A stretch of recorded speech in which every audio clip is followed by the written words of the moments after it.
네, 반갑습니다. 시대에듀 관광학개론 강의를 시작하도록 하겠습니다. 자, 여러분들 그 관광학개론에서 간단하게 한번 이 책에 대해서 말씀을 해드리면요. 이 책에 보시면 그 중간에 팜플렛 같은 게 이렇게 붙어 있습니다. 이 내용 같은 거 보시면 내용이 아니라 내용 보시면 이렇게 좀 길고요.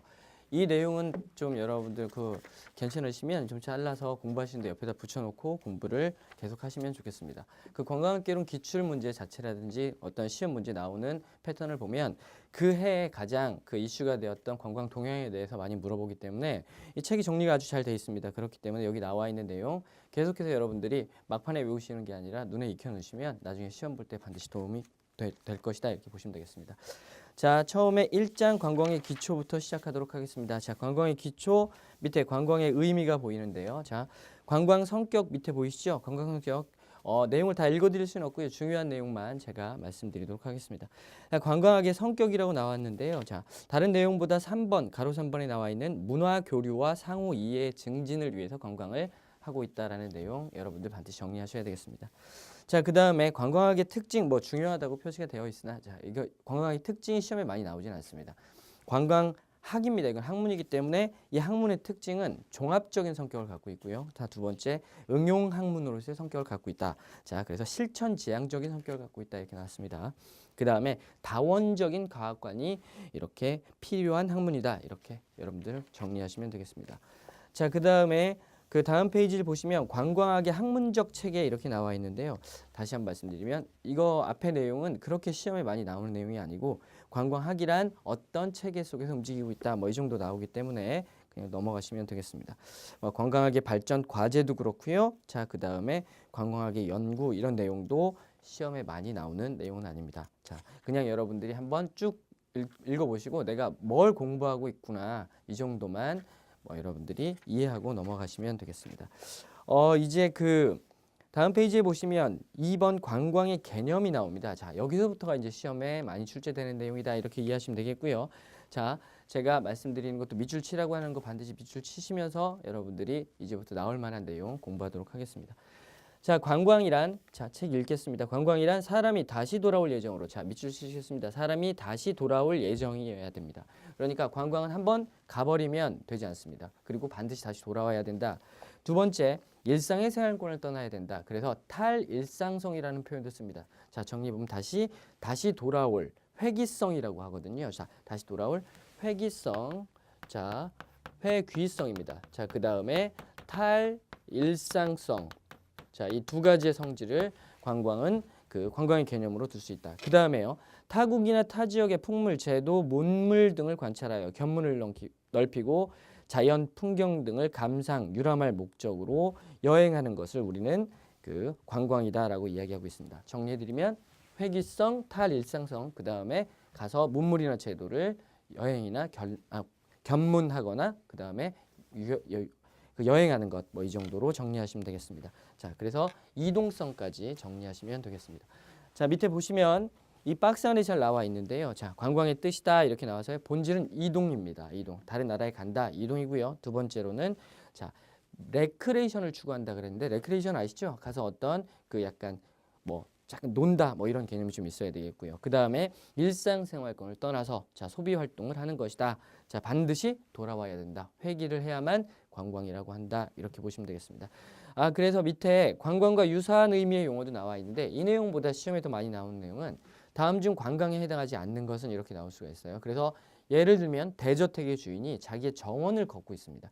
자기의 일상생활권에 있기 때문에 이거는 관광이라고 하지 않습니다. 또 여러분들 예를 들어서 비행기의 승무원이나 또는 파일럿 같은 분들이 비행기를 타고 외국에 자꾸 왔다 갔다 하지만 이 사람들은 그게 자기의 일상이에요. 그렇기 때문에 승무원이나 파일럿 그 다음에 이런 사람들 어부 같은 경우가 원형어선을 타고 외국에 나가잖아요. 이런 경우는 그 관광이라고 보지 않겠다 이렇게 보시면 되겠습니다.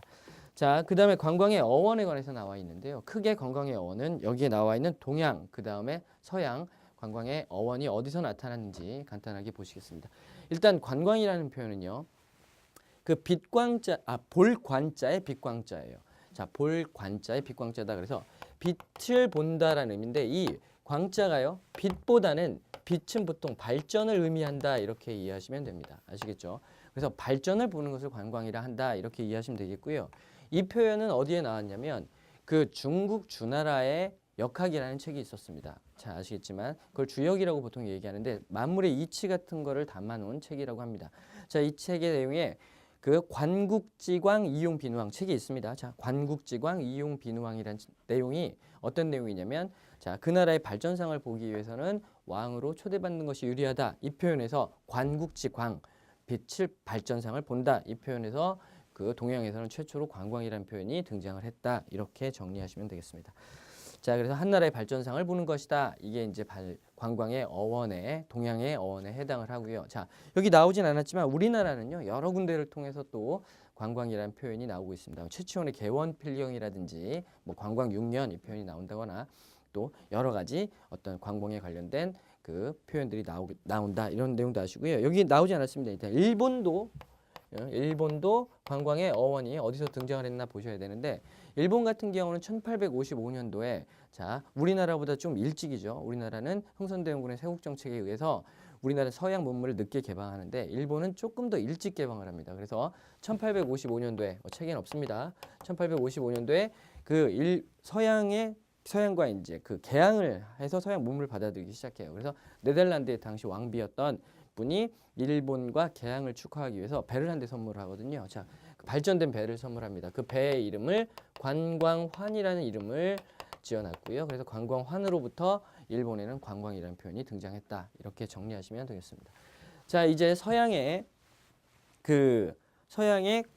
이제 관광이라는 표현이 언제 등장을 했나 이렇게 나오는데요. 자, 관광이라는 표현은 영어로 따지면 투어리즘 되겠습니다. 아시겠죠? 자, 투어는 아십니다, 여러분들. 투어리즘도 잘 아시겠지만 투어라는 건요 여행이란 뜻이고 ISM이라는 게부터 개념이 좀 확장됐어요. 그러니까 여행보다는 개념이 좀 확장된 게 관광이다 이렇게 정리하시면 되겠고 이 투어리즘이라는 표현이 언제 등장을 했느냐. 자, 이게 이제 문제인데 그 전에 물론 투어라는 표현은 있었습니다. 투어라는 표현은 라틴어의 토르너스라는 돈다, 회전한다라는 표현이 이제 투어로 바뀌게 되고요. 자, 이 투어에서 개념이 좀 확장된 투어리즘이라는 표현, 우리나라 말로 이야기하면 관광이라는 표현이 언제 등장을 했느냐, 이게 시험에 많이 나오는데, 자, 이 투어리즘이라는 표현은 1811년 영국의 스포팅 매거진이라는 잡지가 있었습니다. 책에 보시면 나와 있죠. 영국의 더 스포팅 매거진에서 자, 스포팅 매거진은 최초로 투어리즘이라는 표현을 쓰면서 투어리즘이라는 서양의 관광이라는 표현이 최초로 등장했다. 이렇게 보시면 되겠습니다. 그리고 이 투어리즘이라는 표현은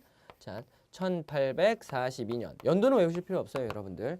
자, 영국과 자, 청나라의 아편 전쟁 때 이 투어리즘이라는 표현이 동양으로 유입이 되더라. 여기까지 정리하시면 되겠습니다. 뭐 책에 나와 있죠. 자, 그래서 투어리즘이라는 말이 처음 쓰여진 것은 1811년 영국의 스포팅 매거진으로부터 나왔고요. 그 다음에 19세기 중엽 1842년을 계기로 자, 영국의 투어리즘이라는 이 표현이 아시아의 중국에 도입이 되었다. 이렇게 보시면 되겠습니다. 그 다음에 이제 넘어가실게요. 7페이지에 나와 있는 여러 학자들의 관광에 대한 정의가 있는데요. 학자들 딱 보시니까 되게 많습니다. 한 지금 10명의 학자가 나와 있고요. 이 학자들이 어떻게 관광의 정의를 내리느냐 뭐 다 외우시기는 힘듭니다. 자, 그래서 여기에 4명 정도는 여러분들이 암기하셔야 되겠는데 첫 번째 글릭스만 되겠습니다. 자, 2번 여러 학자들의 관광에 대한 정의 첫 번째 글릭스만인데요. 이분이 쓴 책이 일반 관광론이라는 책이에요. 자, 그 다음에 관광이란 이분은 일시적으로 체제하고 있는 사람과 그 지역 사람들과의 생기는 재관계 총체를 관광이다라고 얘기를 했답니다. 자, 그 다음에 볼만이라는 사람은 관광론이라는 책을 썼는데 관광이란 기본 전환, 위락, 업무 등 목적을 위해 정주지를 일시적으로 떠나는 여행을 볼만이라고 합니다. 여러분들 그 보시면 아시겠지만 일반적으로 관광은 단기라는 거를 강조하고 있어요. 약간 장기가 아닌 단기 일시적이다 뭐 이런 표현이 나와 있기 때문에 정리하시면 되겠고요. 그다음 세 번째 마리오티라는 사람이 있는데 관광 경제학 강의입니다. 그래서 이제 관광을 약간 경제에다 접목을 시켜가지고 얘기를 하게 되는데 자, 관광은 외국인 관광객의 이동이다 이렇게 정리를 합니다. 자, 그 다음에 오길비라는 학자 상당히 중요합니다. 자, 관광객 이동론 더 투어리스트 무브먼트라는 책을 통해서 관광이란 1년을 넘지 않는 기간 동안 자, 집을 떠나 관광지에서 소비하는 것. 그래서 이분은 1년을 넘지 않는 기간 동안이라는 표현을 써요. 그 다음에 관광이란 소비설이야. 소비를 하는 것이야 라는 것을 강조합니다. 1년을 넘지 않는 단기 동안 집을 떠나서 그곳에서 소비를 하는 행위를 관광이라고 한다라고 정리하신 분이 여기 나와 있는 오길비라는 사람이다. 이렇게 보시면 되겠습니다. 뭐 밑에 훈지커, 베르네커, 페슐, 그 다음에 나머지 학자 디페르트라든지 뭐 일본 사람들이 이렇게 나와 있는데요. 뭐 이분들 한번 읽어보시고요. 시험에 많이 나오지는 않습니다. 앞에 말씀드렸던 내부는 시험에도 출제가 됐었고요. 다시 말씀드리면 어떻게 대해서 관광을 정의하는지, 그 다음에 또 하나는 관광과 관련해서 관광과 관련해서 어떤 책을 썼었는지까지 내부는 좀 암기하셔야 되겠습니다. 자, 우리나라 관광사업의 정의라고 나와 있는데요. 우리나라 관광사업 정의는요, 이 관광진흥법이라는 제가 또 강의하는 관광진흥법의 관광사업의 정의가 잘 나와 있습니다. 뭐 그때 가서 한번 또 보시도록 하고요. 자, 관광 구조 및 유형 3번 나와 있습니다. 자, 관광 구조가 있는데요. 자, 관광이란 어떤 것이 있을 때 관광이 되느냐 이 뜻이에요. 그러니까 관광이라는 건 어떤 것을 통해서 관광이라는 게 만들어지느냐 이건데 첫 번째는 관광 욕구가 필요합니다. 아시겠죠? 관광 욕구라 그래서 그 어떤 관광객들의 심리적인 원동력 이게 있어야 되겠고요. 그 다음에 이건 뭐 심리적 에너지를 또 관광 동기라고 하는데 관광 욕구가 있어야 되겠고요. 그 다음에 관광 대상으로서 관광 자원이라든지 그 다음에 관광 시설이 있어야지 관광이 성립한다. 이렇게 보시면 되겠고 그 다음에 마지막으로 객체로서 관광 매체라는 게 그 어떤 관광자와 그 다음에 관광 객체를 연결해주는 매체로서 자 공간적 매체, 시간적 매체, 기능적 매체가 필요하다 이렇게 보시면 되겠습니다. 간단히 정리해드리면 관광은 주체로서 관광객의 자 어떤 욕구가 필요하다 이렇게 정리하시면 되겠고요.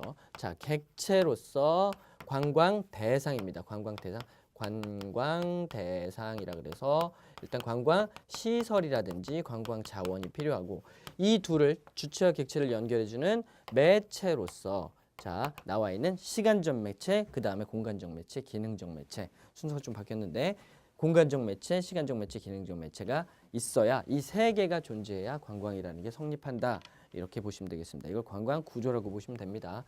자, 매체 제가 세 가지가 있다고 말씀드렸는데 이것도 좀 암기해 두셨으면 좋겠습니다. 공간적 매체, 공간을 이어주는 거라고 이해하시면 되겠습니다. 그래서 공간을 이어주는 교통시설이 공간적 매체가 되겠고요. 시간적 매체, 시간을 이어주는 겁니다. 자, 그렇기 때문에 휴게시설, 숙박시설 같은 게 대표적이고요. 기능적 매체는 관광 가이드라든지 여행사, 뭐 그다음에 이런 기념품 판매업자 이런 사람들이 여기 나와 있는 기능적으로 주체와 객체를 연결시켜주는 관광객과 관광 자원이나 시설을 연결시켜주는 기능적 매체로서의 역할을 한다. 이렇게 보시면 되겠습니다. 자, 그 다음에 관광의 유형도 여러분들 보시면 여러 학자들이 얘기를 했습니다. 이거 좀 어렵습니다. 내용이 많습니다. 어려운 게 아니라 뭐 여러분들 시험에 안 나온다 보셔도 되겠습니다. 넘어가시고요. 자, 그 다음에 관광 다음 페이지에 3번에 보시면 관광의 수요라는 게 나와 있습니다. 이제 관광의 수요. 관광은 수요라는 건요. 사고자 하는 욕구입니다. 아시겠죠? 관광 수요의 개념이 이렇게 나왔는데 자, 관광 활동에 참가할 수 있는 관광객을 가리키며 관광 수요는 관광 주체의 개념을 갖고 있다. 관광을 가고자 하는 욕구를 수요라고 하고 결국에는 관광의 주체를 우리는 관광의 수요다 이렇게 보시면 되겠습니다. 책에 보시면 관광 수요의 특성이라고 나왔는데 뭐 제목 조금 바꾸셔도 되겠습니다. 관광 수요의 종류입니다. 아시겠죠? 관광 수요는 이러한 게 있고 이러한 게 있고 이런 게 있고 이런 게 있다. 이렇게 나와 있는데 첫 번째 보시면 유효 수요입니다. 아시겠죠? 유효 수요 뜻은요. 자, 뭐 케인즈의 거시경제학에서 주장했다 나오는데 그 중요한 건 아니고요. 관광 활동을 할 수 있는 여행 경비라든지 그 다음에 시간 등이 주어져 실제로 관광 활동에 참여할 수 있는 자기가 충분히 관광 활동에 참여할 수 있는 수요 자체, 관광객 자체를 우리는 유효 수요라고 합니다.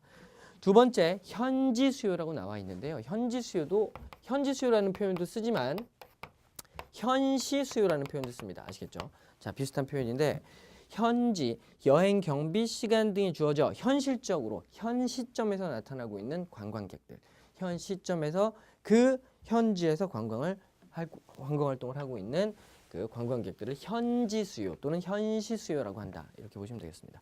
자, 그 다음에 잠재 수요라는 게 있습니다. 잠재 수요. 자, 사정이 지금 보시면 개인적 능력과 관광지와 관련된 여건이 주어진다면 앞으로 만약에 자기가 여건만 갖춰진다면 이렇게 관광을 떠날 수 있는 수요, 이거를 우리는 잠재 수요라고 합니다. 유도 수요는요, 관광의 어떤 홍보라든지 그 다음에 연수 활동 등을 통해서 관광으로 바꿀 수 있는, 유도할 수 있는 수요를 유도 수요를 한다. 그래서 관광 수요의 종류 4가지 정도 암기하셔야 됩니다. 첫 번째 유효 수요, 두 번째 현시 수요, 현지 수요도 괜찮습니다. 세 번째 잠재 수요, 마지막으로 유도 수요, 이렇게 4개의 관광 수요의 그 종류가 존재한다. 이렇게 정리하시면 되겠습니다. 자, 그 다음에요. 밑에 이제 수요 예측의 필요성 나와 있는데요. 여러분들 별표 치시고요. 암기하는 건 아닙니다.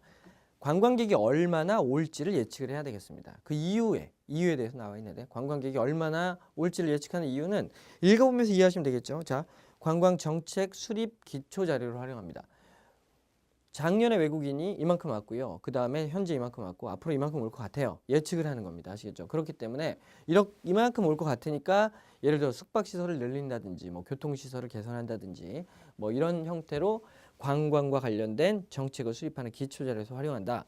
관광 투자에 대한 예산 규모를 결정한다. 그 다음에 관광 상품의 가격을 결정한다. 많이 오니까 좀 싸게 해도 되겠구나. 뭐 이런 식으로 결정을 할 수도 있고요.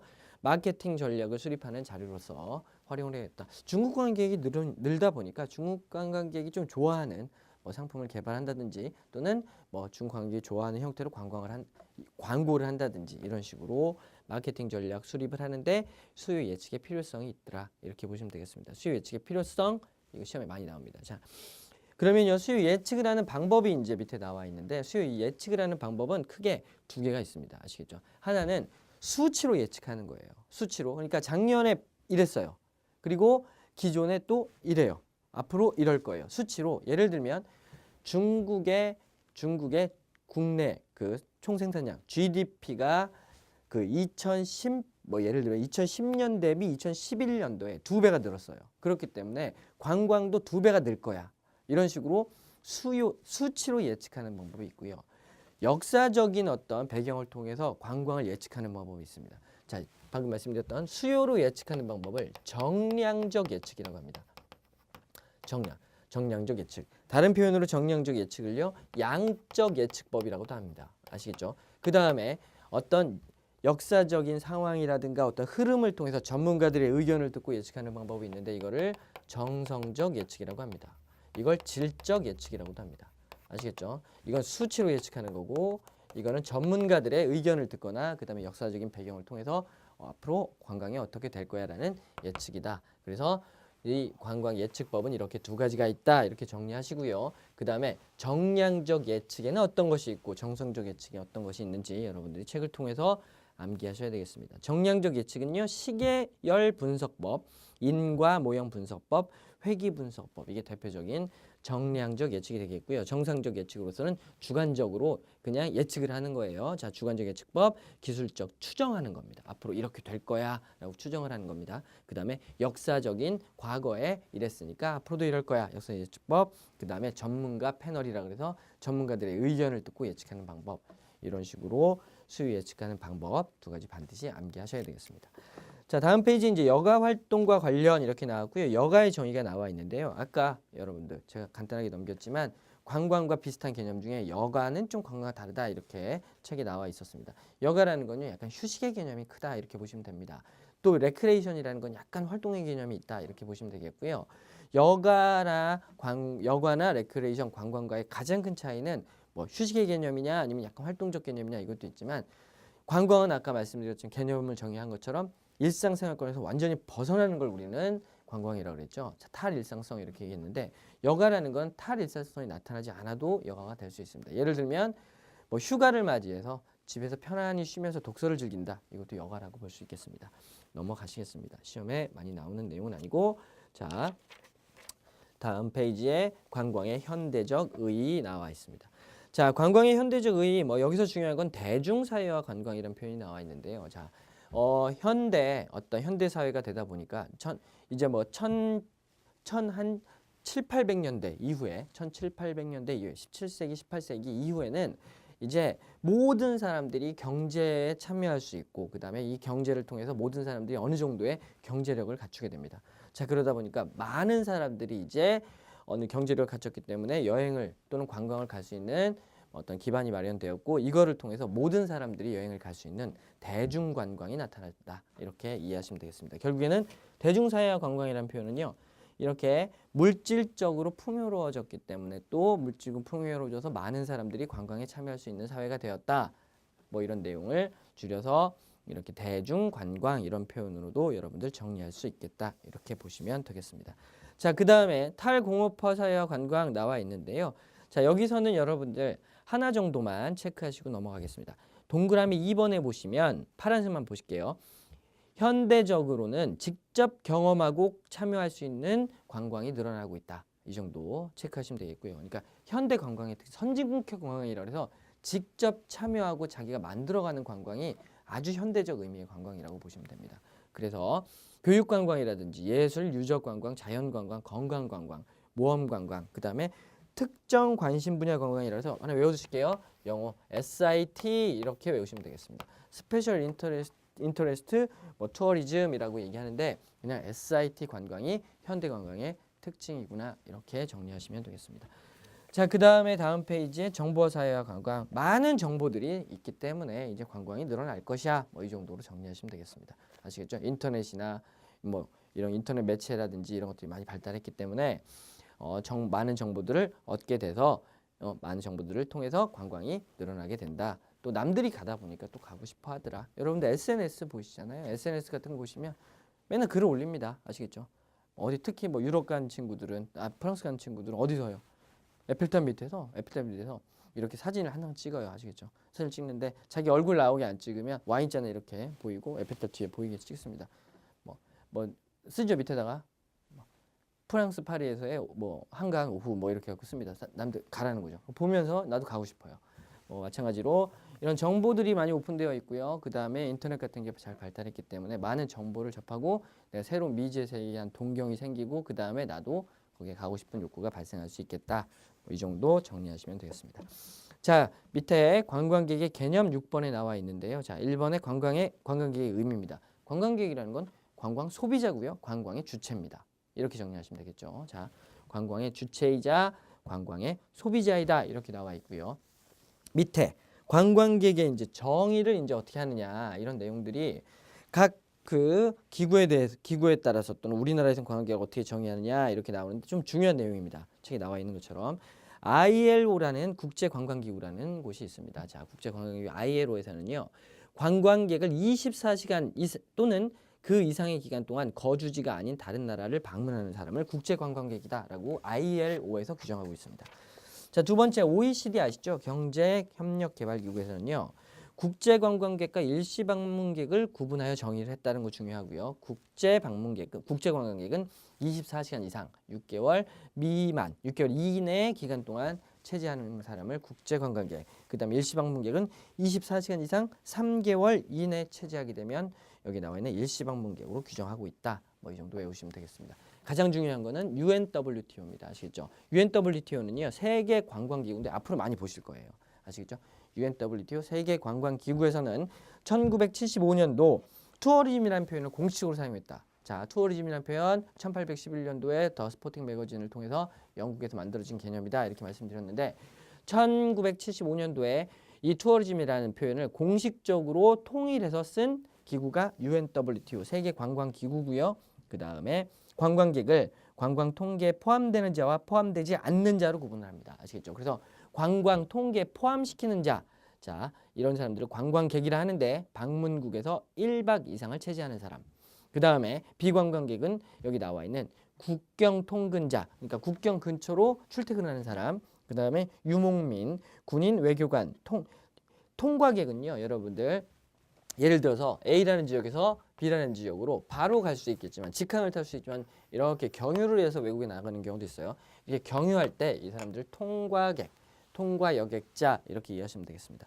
이런 통과객은 당연히 비관광객이고 일시적, 영구적 이주자도 비관광객으로 봅니다. 근데 여기서 주의하셔야 될 거는 보실게요. 관광객의 방문국에서 1박 이상 체제하는 사람인데 자, 항공기 승무원과 해외 교포를 여기에서는 관광객으로 규정하고 있습니다. 독특하죠. 아시겠죠? UNWTO에서는 관광객이란 개념을 어떤 사람, 2명, 특이한 사람, 승무원이나 그 다음에 해외 교포를 여기에 관광객으로 규정짓고 있다. 이렇게 보셔야 되겠습니다. 아시겠죠? 좀 독특한 그 관광객을 관광 통계에 포함시키는 내용이 나와 있기 때문에 시험에 나온 적도 많고요. 여러분들도 나올 가능성이 있기 때문에 반드시 공부하셔야 되겠습니다. 아시겠죠? 자, 그래서 밑에 이제 관광객과 비관광객 이렇게 나와 있고요. 관광객의 윤리 이런 내용이 나와 있는데 시험에는 나오지 않으니까 한 번만 읽어보시면 되겠습니다.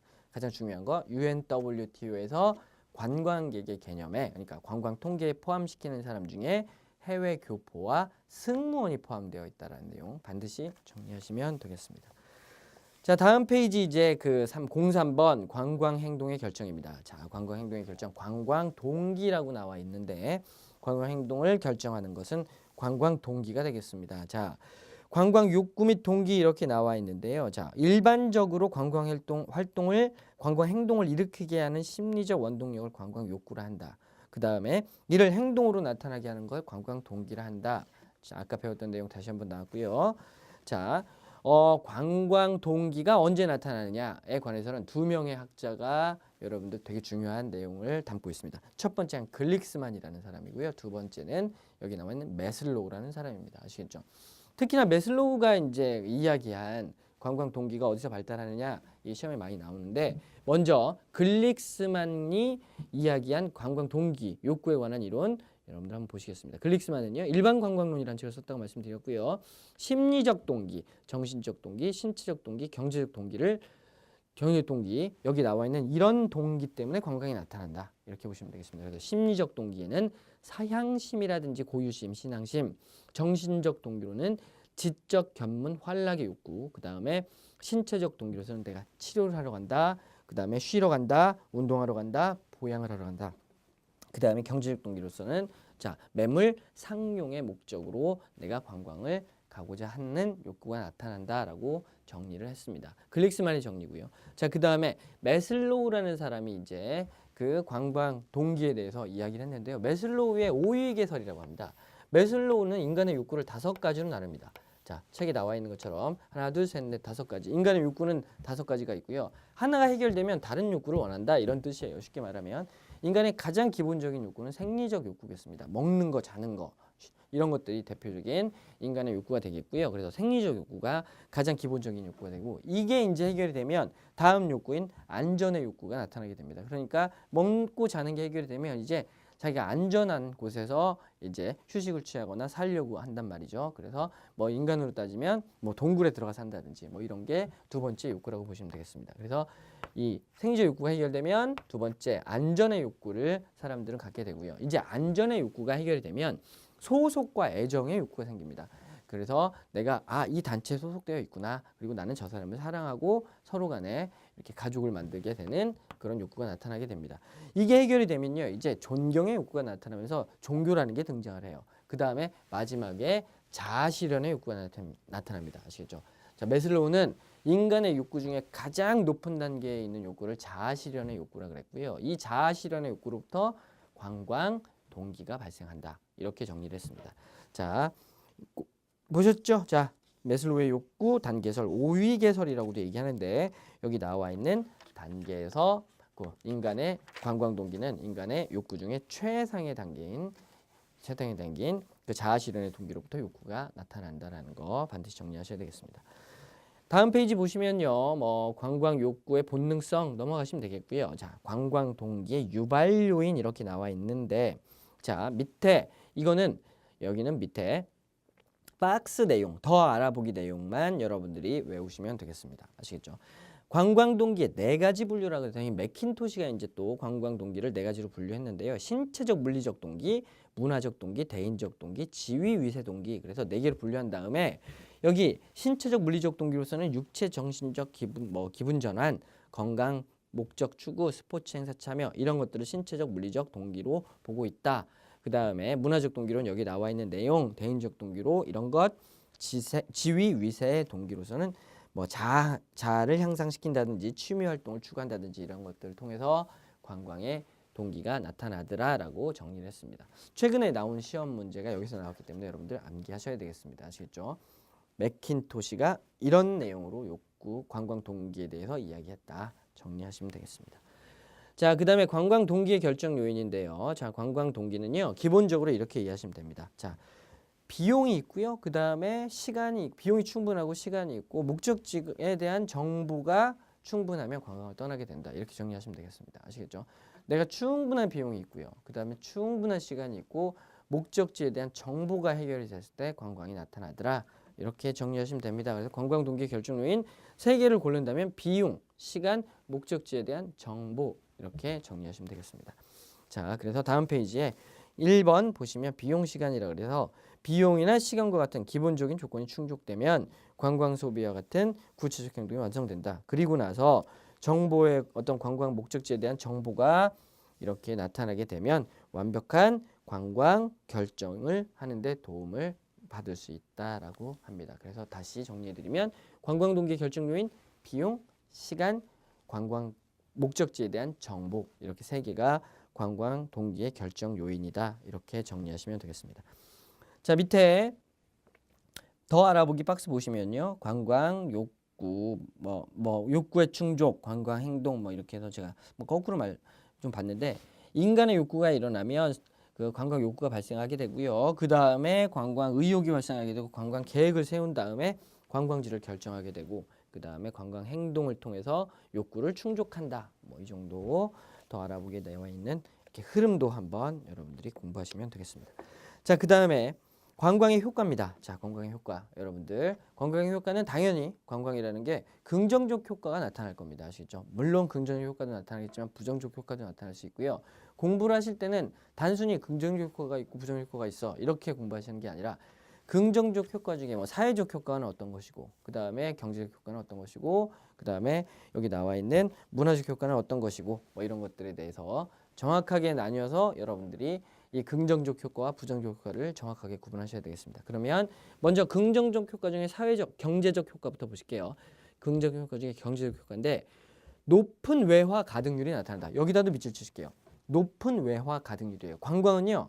들이는 비용보다 얻는 게 훨씬 많아요. 예를 들어서 자동차를 한 대 만들려면 자동차 생산 라인을 설치해야 되기 때문에 어마어마한 비용이 들어갑니다. 아시겠죠? 하지만 관광이라는 건 자연환경, 좋은 자연환경을 갖고 있거나 좋은 자연 문화가 있다면 내가 그거를 통해서 들이는 비용은 적지만 이렇게 벌어들이는 비용은 많아요. 외화 가득률이 다른 사업에 비해서 상당히 큰 사업입니다. 그렇기 때문에 관광은 높은 외화 가득률이 있기 때문에 국가 경제 및 국민 수지를 개선하는 데 기여를 하고요. 국민소득이라든지 조세 수입, 고용 증대에 기여할 수 있는 경제적으로 긍정적 효과가 나타날 수 있습니다. 하지만 부정적 효과는 밑에 자, 물가가 상승할 수 있고요.